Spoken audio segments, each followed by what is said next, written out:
Oke, kita mulai. Yuk. Halo semuanya. Halo, Welcome back to our channel. Gue Daniel. Mikta. Dan kita akan membahas soal abstrak di video kali ini. Ya, Jika di video-video ini kita sudah membahas soal penulisan introduction, results, discussion, dan segala macam, dan kita sampai ke bagian abstrak. Nah, bagian abstrak ini sebenarnya sesuatu yang sangat penting karena paling banyak dibaca orang. ya, Ya kan? Jadi semua orang pasti membaca abstrak terlebih dahulu. Jadi ini adalah sesuatu yang penting dan tidak boleh disepelekan. ya. Nah, paling gua tanya ke lu dulu. Apa yang poin penting yang perlu diperhatikan oleh teman-teman dalam penulisan abstrak? Ya. Ini sebenarnya abstrak tuh agak tricky ya, menurut gua. Karena yang tadi lu bilang, kadang kan karena itu kadang ditulisnya emang terakhir biasanya. Oh ya, ditulis terakhir biasanya abstrak. Ditulis terakhir Ya. biasanya, dan ya berisinya kan cuman poin-poin yang nggak banyak gitu loh. Tulisannya Ya. benar-benar singkat, padat, dan yang paling penting adalah bisa menggambarkan isi dari si paper kita. Oke, singkat padat bisa menggambarkan. Oke. Kayak gitu. Jadi agak tricky kadang-kadang gimana mensummary semua paper kita, novelty-nya, hal-hal yang sangat penting yang bisa menarik orang untuk membaca itu ke dalam sebuah tulisan mungkin 150 sampai 250 kata. 150. Oke. Jadi abstrak itu bisa dibilang adalah summary dari paper kita Ya, yang kurang lebih 150 sampai 250 kata. ya, tergantung jenis jurnalnya ya. Jadi perlu dicek juga ya requirement jurnalnya itu apa ya? Ya, Karena itu ada, penting. ya, karena ada yang bahkan ada yang 150 juga ya, kita tulis kepanjangan tapi nanti kita harus dipotong dan segala macam. Ya. Lalu juga ada juga kan yang dia formatnya agak-agak spesifik beberapa jurnal. Ya. Jadi setiap jurnal itu makanya nggak bisa disamaratain semua juga, kayak abstrak itu pokoknya segini dan berbentuk paragraf. Iya. Dan juga karena ada beberapa tipe jurnal yang dia abstraknya punya format sendiri, Ya. yang udah given gitu. Misalnya di abstraknya justru udah ada results, method. Oh, jadi sudah terbagi. Jadi ada kayak judulnya ya, Iya. abstrak, kemudian introduction mungkin berapa kalimat. Iya. Jadi itu kan abstrak yang mungkin nggak populer ya, atau yang nggak biasa yang kita lihat pada umumnya.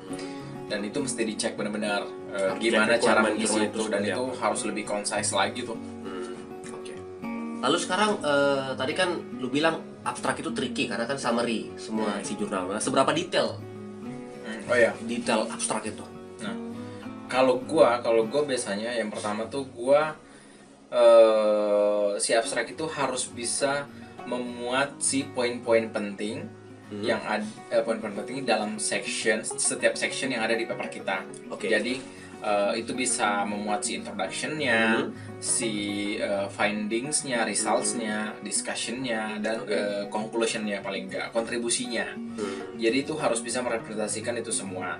Nah, cuman seberapa detailnya itu adalah tergantung menurut gua, karena kita nggak harus detail-detail banget. Yang penting tuh bisa kelihatan shocking findings-nya apa yang bisa jadi hook untuk si pembaca. Hook itu penting sekali ya di abstrak. Ada hook.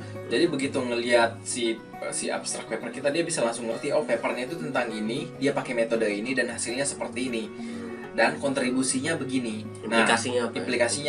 Implikasinya apa? Nah, itu bisa langsung tergambarkan tuh dengan segitu.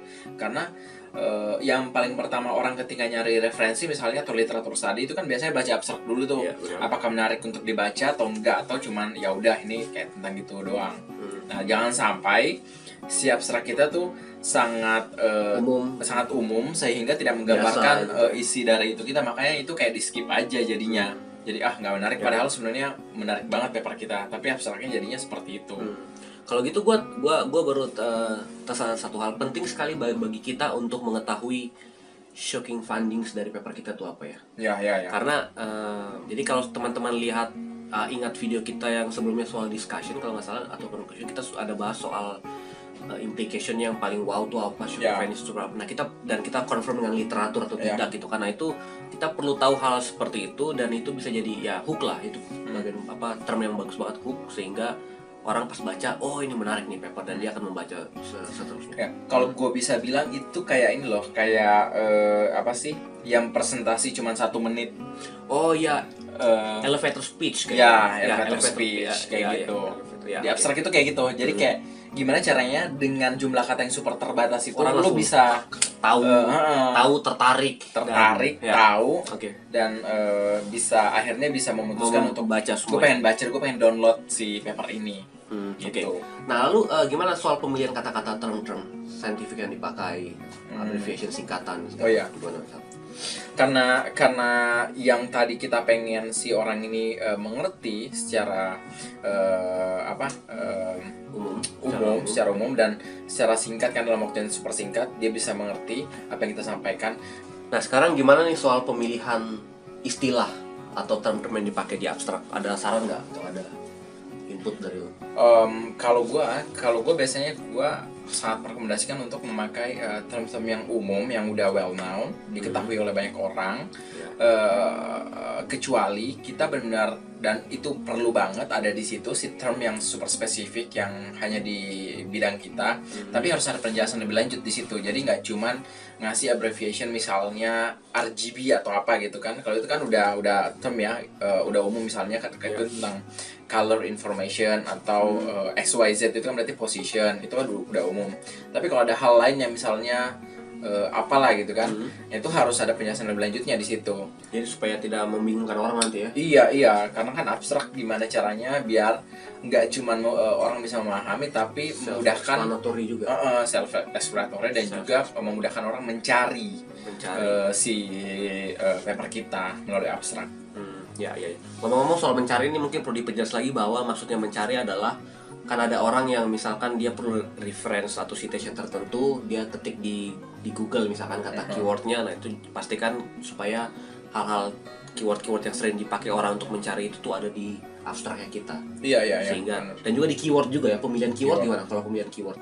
Ada saran? Kalau gue sih biasanya langsung gue langsung nge-reverse-nya si paper gua ini intersection-nya apa, domainnya apa. Misalnya domainnya satu arsitektur, tapi nggak umum banget loh ya, maksudnya ada point clouds, terus computational design, kayak gitu. Ya.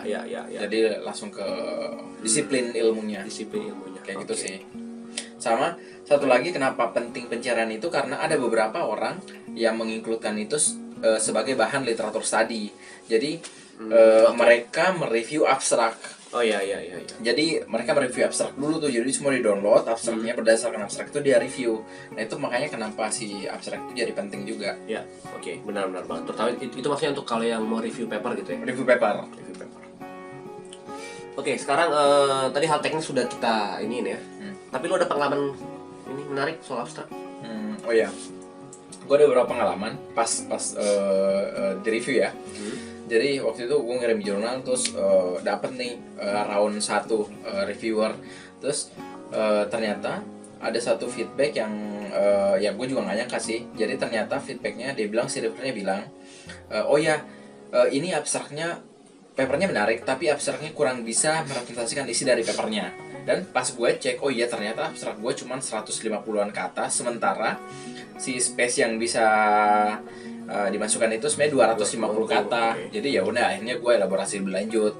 Jadi tambahin metodenya apa, implikasinya apa. Jadi kayak gitu sih.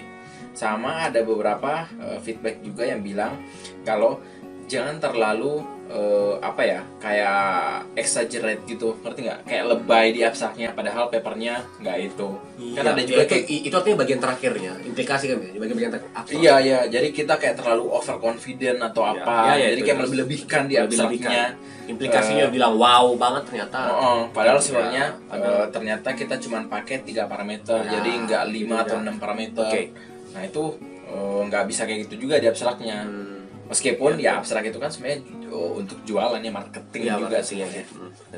Lalu gimana ada kalau menurut pendapat tuh bisa nggak?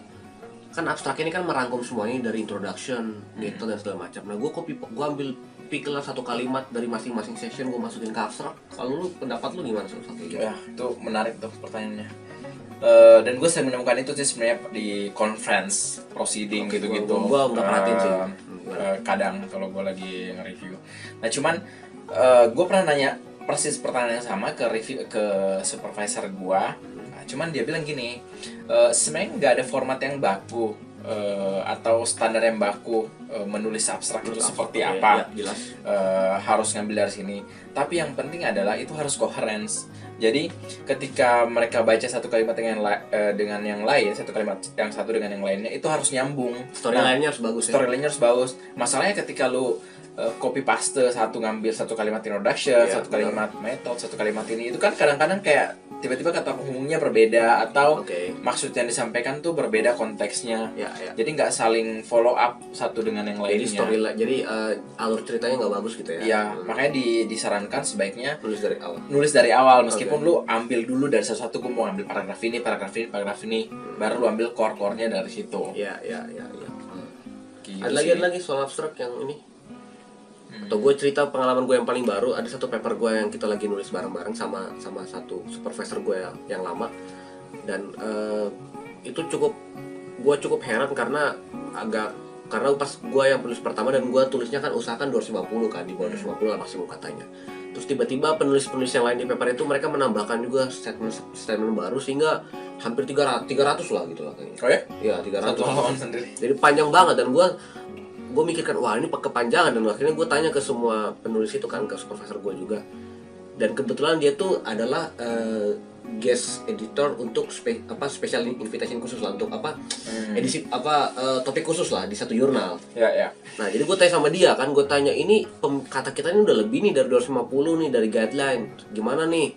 Terus dia bilang udah santai aja, saya yang review semuanya aman kok itu nanti kayak gitu. Jadi ya ada kasus-kasus tertentu memang yang kalau lu nulis sama editornya tahu ya dia bisa. Jadi intinya ada kalanya dari pengalaman itu sih gue belajar kalau jurnal ini memang mensyaratkan segini, tapi ya ada kebijakan khusus lah, ada toleransi juga yang melebihkan dan mengurangi dan segala macam. Jadi ya bisa tergantung. Karena dia editor. Ya karena dia guest editor, jadi dia bisa melobi lah segala macam. Paling yang jelas kita akan tunjukin abstrak kita nanti ya di video yang berikutnya lagi, video-video kesekian. Kita akan tunjukin gak cuma abstrak, introduction, method, result, dan semuanya kita akan tunjukin satu paper utuh lah ya. Membedah satu paper kita utuh, dan kita akan cerita ke teman-teman gimana. Mungkin kita sadari ada kekurangannya ternyata sudah dipublish, atau ada kelebihannya, kita akan cerita nanti di video-video berikutnya. Oke, itu aja soal abstrak ya. Oke, segitunya seputar abstrak. Dan kalau teman-teman kalau teman-teman merasa tertolong, merasa belajar dari hal yang baru, dan merasa happy lah lihat kita sharing seperti ini, jangan lupa untuk like, share ke teman-teman yang lagi nulis paper juga, komen juga jika ada yang rasa kurang, kasih feedback juga ke kita, lalu subscribe juga di channelnya kita, dan semoga video ini bermanfaat untuk penulisan jurnal teman-teman, dan sampai jumpa di video berikutnya. Bye bye. Close.